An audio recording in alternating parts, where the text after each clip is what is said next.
Hello, hello, hello. It's Shy Rosalind, and you're watching the Eclectic Experience. This is a special episode. It's actually a follow-up episode to my previous show regarding caregiving. I guess you can consider this a part two. And I just want to welcome everyone. Thank you for joining me. If you're watching this on the replay, which you probably are, because this was an impromptu show, please feel free to leave a comment. Please like, subscribe, share if you're so inclined, and please leave a comment. Comments are always welcome. Likes are always free. So, and yes, I do have a Facebook page and I am now on Instagram. So, follow me if you're so inclined. Yeah, so this is basically a follow up to my previous episode regarding caregiving. I had some additional information that I wanted to share with you guys. And as I set this up, um, there were uh, two things that came across my way. First, I mentioned this in the previous show. Um, I truly, strongly believe that Princess Anne, Princess Royal, was the Queen Elizabeth's caregiver in her final probably year. Um, I have a suspicion, and this is only a suspicion, but I have a suspicion that Princess Anne, probably realized that her mother was ill way before anybody else did, except maybe the royal physician and maybe King Charles. Oh my God, I'm not gonna get used to saying that name, King Charles the Third. Ooh, that just sounds so weird. King Charles the Third. Ooh, I don't know. I gotta get. It's gonna take me a while to get used to saying that. But Queen Anne, Princess Anne was definitely her caregiver, and what prompted me to think this was because I um I saw a video because I'm kind of a little obsessed with with the royals, just a little bit, and I came across, and I think this is the right video. I'm just gonna pull it up and share. It's a very short video. Ugh, I gotta get uh let me get rid of this. Princess Anne was born in 1950. Okay, so the Queen didn't want to deal with Trump either. Body language expert Judy James advised Express that the mother-daughter duo appears incredibly close, noting their rituals together suggest a meeting of minds and complementary traits rather than any fond fussing or more tactile displays. Princess Anne shows respect to her mother by not treating her like an elderly invalid, while their shared sense of humor is indicated in small gestures and raised eyebrows. Yeah, and that's part of it too. When Because think about it for a second. Charles is off being Prince of Wales. The grandkids are doing their thing. Andrew, well, we won't talk about Andrew. And Edward, well, Edward's the youngest. He was probably kind of close to they say his wife was close to the queen as well, but when you think about it, if you need a partner in crime, I guess Anne was the one. Princess Anne also clearly looks up to her mother. In fact, as Hello reports, she's so influenced by Her Majesty that Princess Anne's first wedding to Captain Mark Phillips was directly inspired by the Queen. As royal watchers will already be aware, the dearly departed Prince Philip tied the knot with Queen Elizabeth in November 1947. When it came time for her daughter to walk down the aisle, Anne also opted for a November wedding. She wore a stunning long-sleeved wedding dress with a high neck, given the time of year would have been chilly in the UK. Princess Anne also wore her grandmother's diamond tiara. For her second wedding, Princess Anne also opted for the colder months, with the nuptials held in December in Scotland. Although it might not seem like a Okay, big deal I'm that the gonna princess skip got ahead married at the just a same little time of bit. year as her mother. The close duo spent the Wednesday taking part in various engagements and were even dressed in similar colors, with the Queen wearing royal blue to match the Scottish flag and Princess Anne in a grey coat with a pale blue scarf. The royals met with locals throughout Glasgow, taking part in various environmental projects and discussing their longtime goals. The ladies looked to be in good spirits throughout their engagements and were frequently spotted sharing laughs. Indeed, as Hello notes, the Princess Royal has been accompanying her mother to royal events ever since she was old enough to do so, and they frequently match their ensembles for the occasion. This special mother-daughter bond appears to be unbreakable. Check out one of our newest... Okay, that wasn't the clip. This video did not have the clip that I was looking for, but it does kind of sum up the relationship that the two ladies had. So I'm gonna try one more time to see if I can find it. I was just I was just watching it the other day. Let's see. Um uh, uh shoot. Nope, that's not it. Um nope. Darn it, I can't find it. I thought I saved it. Um, I thought I saved it, but I cannot find it. But anyway, I am convinced that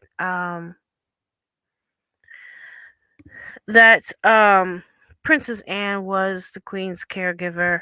And if I do come back across the video that I wanted to show you guys tonight, I will show it. But in the meantime, I'm going to move on to the other part of tonight's show. And again, you're watching the Eclectic Experience.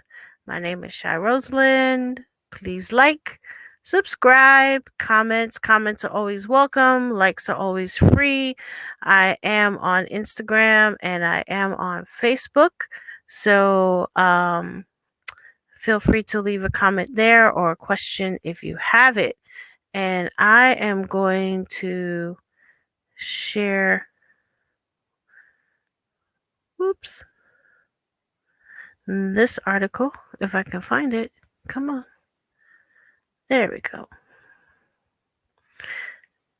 And this is from the New York Times. It just came out. And it was so funny because I did my last show, and then a few days later, this article pops up.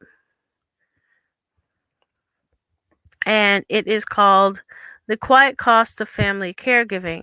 It covers some of the information that I gave out on my original show, that some people who find themselves in the caregiving role actually do need to give up their employment or reduce their hours, but usually people end up giving up their job because it turns into, oh, I just need to help a couple hours a week, and then it turns into, oh my god, I have to be with them 7 days a week.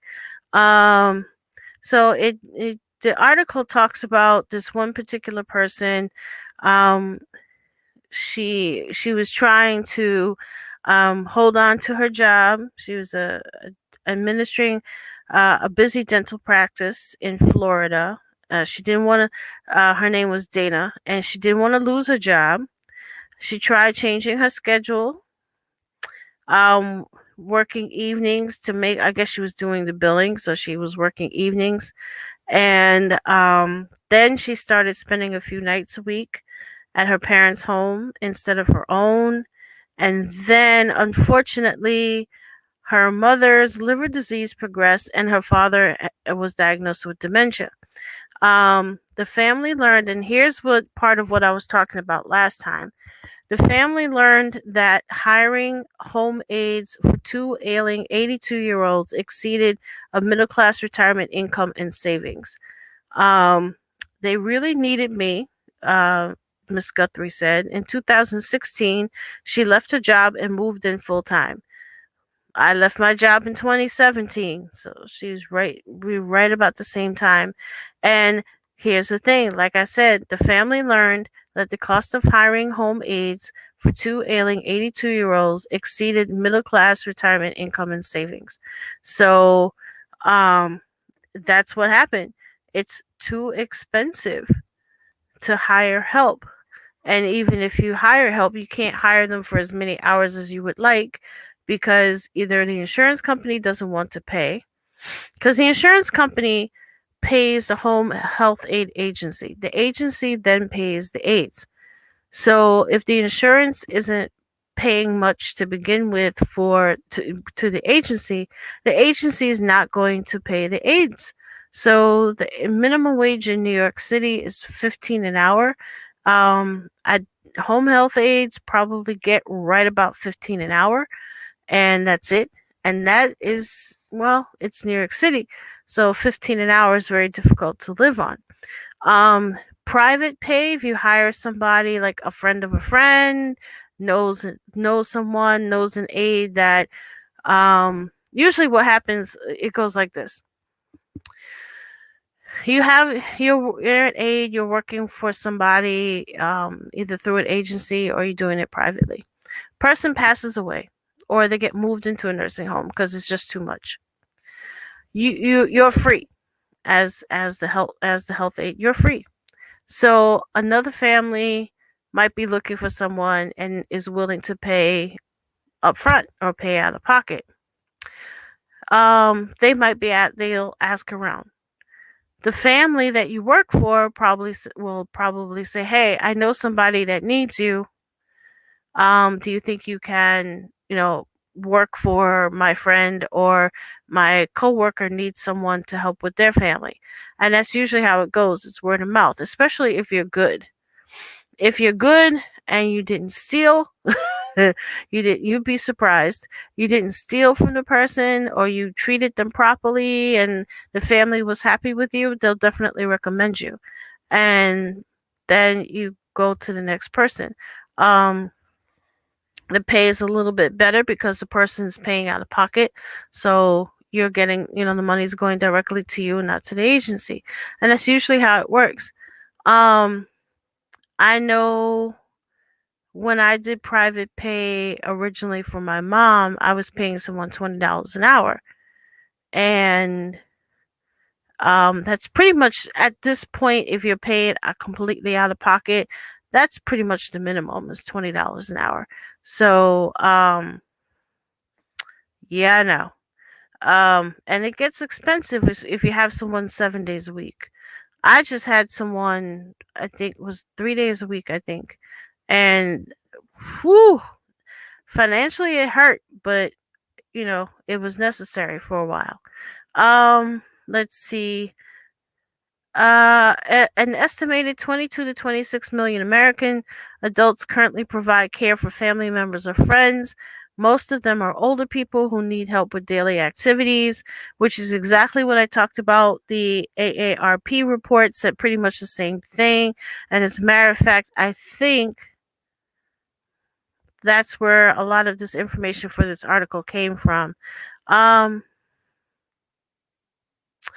Caregivers who are employed often reduce their work hours or leave the workplace altogether, which is what I discussed last time. Several recent studies reveal the impact of these decisions in more detail, but not only on working caregivers, but on employers and the general economy. Yeah, see, if you have to leave your job to take care of your loved one, or take care of your loved one, that's one less person in the workforce. That's one less person spending money. Then the company that you left has to find someone to replace you. So that's another person. You got to train them. So that's a strain on the company. And the less people working, the less people are paying into, so you stop paying into Social Security because you're not working. So that messes up your retirement. It's a real a ripple effect. Um, excuse me. And it also depends on the age of the caregiver. Younger caregivers are just as likely to leave the labor force as older ones. 7 years later, the study found those caregivers had not returned to the level of labor participation of demographically matched non caregivers. So some people do go back to the workforce after their caregiving watch ends. The younger caregivers are more likely to go back to work, but they're not going to get the same job. They usually will not get the same job that they had. Um,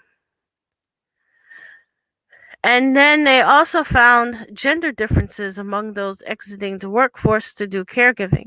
Men started to reduce their workloads well before they became caregivers. Then they leave the labor force and they don't come back. The study could not provide an explanation. They speculate that men take on caregiving when their work lives are already winding down. So, um, in contrast, women caregivers leave the workforce more abruptly and are more likely to return, usually in the average is 2 years, but at lower wages or fewer hours. So you end up going back part time. The pandemic amplified the conflict between employment and caregiving. Dr. Truskovinsky, I know I said that wrong, and colleagues found in another study caregiving arrangements are very fragile. Tell me about it. While families often patch together paid and unpaid care, it's unstable, and if one thing falls through, your whole arrangement falls apart. Amen. Preach that. That is so true. If you don't have stable caregiving set up, if you don't have like a regular person, if you need that person 5 days a week and something happens, you are so screwed. I have read so many stories of aides that people are, they're hired, they're getting paid, and they come the first week and then they stop showing up, or they come the first and second week and then the third week they show up 2 days. you know it, it ain't easy. That's all I can tell you. It's not easy. um In a sample of adults over 55, half the family caregivers reported that COVID 19 had disrupted their care schedules, forcing them to provide more care because paid help became unavailable, or less because of quarantines and fear of transmissions. Before the pandemic, more than one third had been employed. Um, Caregivers facing disrupted arrangements were more likely to be furloughed or lose their jobs. They also showed higher rates of depression, anxiety, and loneliness than either non caregivers or caregivers who did not experience disruptions. Let me tell you something. This is a very lonely journey if you're not careful. Because of the responsibility and that you have to stay at home and care for your loved one, that's less opportunity to go out. There's less opportunity to keep up with friends that you were probably keeping up with. There's less opportunity to work, obviously. And you get less of a break. It's harder and harder. It becomes more and more difficult to go out of the house, especially if the person's at a stage where you can't really leave them alone very long. So yeah, when the lonely part, the depression part, the feeling of you feeling stuck, that is truth. That is target one. That's 100 right there. Let's see. Uh, this lady, Susan Larson, an education service specialist for the U.S. Army, has foregone promotions even when her superiors urge her to apply. She says she's not geographically mobile. She cannot leave her home in St. Paul, Minnesota, where she and her husband built a handicapped accessible addition for her mother, who needs extensive assistance. The Army has been very supportive, but she estimated that her salary would nearly be 25% higher if she was able to accept the promotions, in turn bolstering her eventual pension and her social security benefits. Yeah, your pension is dependent on your rank and how many years you put in. So, if you can't advance, then your pension is not going to be as high as it could have been. Let's see. And you are watching the Eclectic Experience. I am Shy Rosalind. Please like, subscribe. Comments are welcome. Likes are free. And I am on Facebook and I am on Instagram. So y'all can follow me. Let's see. Let's go back to this article. We're doing. This is just a quick follow up to my caregiving program that I did the other day. If you have questions, please let me know. I know the sound was not the best on that last episode, and I do apologize for it. Um, so if you have any questions or you want me to uh, check on something that you heard or saw on the previous episode, please let me know. Let's see. So basically, this article in the New York Times is kind of a rehash of what AARP did. It talks about people who try to keep their jobs, but then they can't do it. Um, and let's see, they talk about work productivity that dropped. There's estimating that it's dropped by 1/3, which translates to about $49 billion. Um, Paid family leave, although better configured for the more predictable needs of new parents, might help workers providing care for the elderly. Yeah, it can definitely help. The problem is, you can never predict how long the person you're caring for is going to live. So, paid family leave would be difficult because you don't know when the person is truly going to be able to come back to work. Um, so it's hard because when you have when the family leave is for like new parents, yeah, the mother is going to be home for at least 6 weeks, 8 weeks, at least probably 12 weeks. If it's a father, same thing. It could be 2 months, it could be 3 months. So you kind of have an idea when the person's going to return to work, but if you don't have that, if you don't, when you're caring for someone who has dementia or Alzheimer's, you don't know when that person's going to pass. It could be a year, it could be 5 years. So no company wants to be able to be wants to be responsible for paid leave for that length of time. That's a little that's a little much. So I can understand why the paid leave for caring for a parent would be difficult to for companies to swallow. Um, and then here's the other thing: President Biden, he had actually campaigned on a caregiving plan. It was 12 weeks of paid family leave, tax credits to offset caregiving expenses, social security credits for the time family caregivers spend out of the labor force. And of course, our lovely Republican friends decided to oppose this, even though most of the Republicans in the Senate are over 60. Yeah, that's the crowd that eventually is going to need caregivers at some point because they're old and crotchety, and they're not gonna when their time comes. Well, actually, they can afford to pay caregivers because they all are bought out by corporate interests. But I digress. But I'm not surprised. The Republicans don't like anything. They hate anything that actually helps people. So, no surprise there. But I digress. Um, and then it returns to the lady at the top of the article. After her parents died, she relocated to Kentucky. Um, she did find another position, but it didn't match the salary that she had in Florida. Um, and she's currently unemployed.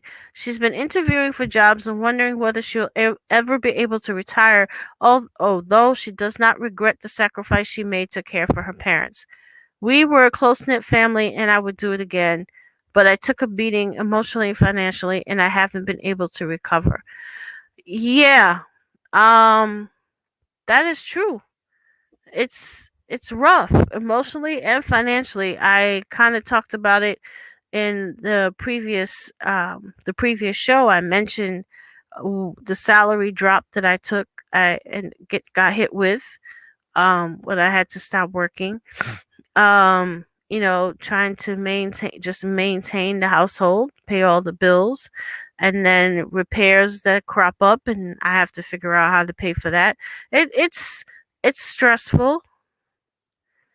Um I wouldn't wish it on anyone, and it is difficult. It's very difficult. I'm very glad that I joined a support group. I'm very glad that I have people giving me a lot of moral support. um, Not necessarily any other kind of support because they themselves are older than I am. But I'm grateful for the support that I do get. And but it ain't easy, folks. And I urge people to go to the AARP website and look up the articles that I discussed on the last show to get more details and a better understanding. If there's someone that you know that is a caregiver, don't just ask what they need. Um, if they happen to say, that they didn't feel like cooking, or if they happen to mention that they're tired, um, give them an Uber Eats card, Uber Eats gift card, so they don't have to cook a day or two, you know. Um, uh, I'll offer to drop off their laundry at the laundromat. Do a drop off service so they don't have to wash, do laundry. Um, Gift certificate to a house cleaning service. They can have someone come and clean the bathroom, clean the kitchen, scrub things down for them every now and then so they don't have to do it. Um, just offer to sit with, if possible, because I know sometimes it's not, but if the person's in a position where someone can come and sit with their loved one, or watch their loved one, or have lunch with their loved one, so that the caregiver can get a break, then yeah, little things like that make a huge difference, and it helps us, you know recharge a little bit. Um so you know if that's something you can do, definitely do it. um do not say things that you should not say to a caregiver. Do not say, you're going to be so blessed. No, don't say that, because you don't know what the caregiver is going through, and they're not feeling blessed. They're not feeling blessed in the moment, so don't say that. Don't say, don't forget to take care of yourself. No, listen, we know we need to take care of ourselves. What you should say is, hey, you know what? When is your doctor's appointment? I got the day off. I'll sit with your mom, or I'll sit with your dad, so you don't have to worry about having someone watch them while you go to the doctor and get your checkup. That's what you should say. That's what you should do. Um don't tell a don't tell a caregiver, um, "Do you have all your affairs in order?" Don't say that. Most likely they do, But to say something like that is just nosy. Now, if the person says, "Hey, do you know a good estate attorney or do you know a good elder care attorney?" Then you can say, "Hey, what do you need help with? I might know somebody." What else should you not say to a caregiver? Let's see. Do not do not say if the when the loved one passes away. I don't care if it's 6 months down the road or a year down the road. Do not say, "So, are you gonna go back to work?" Yeah, no, don't ask that question. don't don't ask that. That is something you should not say. And I'm sure there's more. And I'll probably think of some, and I may I may comment on this episode with some more. But yeah, those are some things that you should not say to a caregiver. Um, and I think that's all I had for tonight. Like I said, this was just a follow up because I had some more information come through. And you have been listening or watching the Eclectic Experience. I am Shy Roslyn.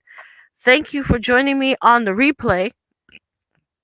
And please feel free to like, subscribe, comments are always welcome. Likes are free, and you can follow me on Facebook, and you can follow me on Instagram now.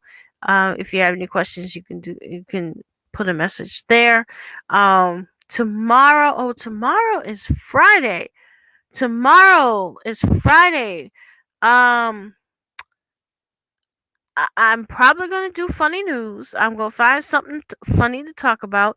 I saw a clip today of one of the guards at Queen Elizabeth's lying in state passed out. Poor soul. And fell on his face. I mean, ooh, I know that hurt.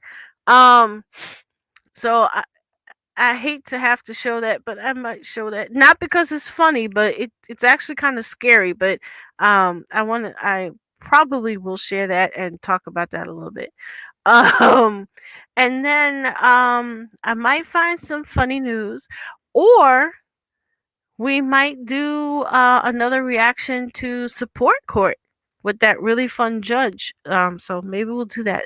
But yeah, tomorrow is Funny News. Funny News returns, and Saturday Beat and Chat will be on Saturday. I promise. Um, I have two things in mind, so we'll see which one works. And join me then. And I think that's it for tonight, folks. So thank you for joining me. Please like and subscribe. As my friend J9 Eve says, Mama love you. And hopefully I'll see you guys tomorrow night for funny news. Have a good one, everybody.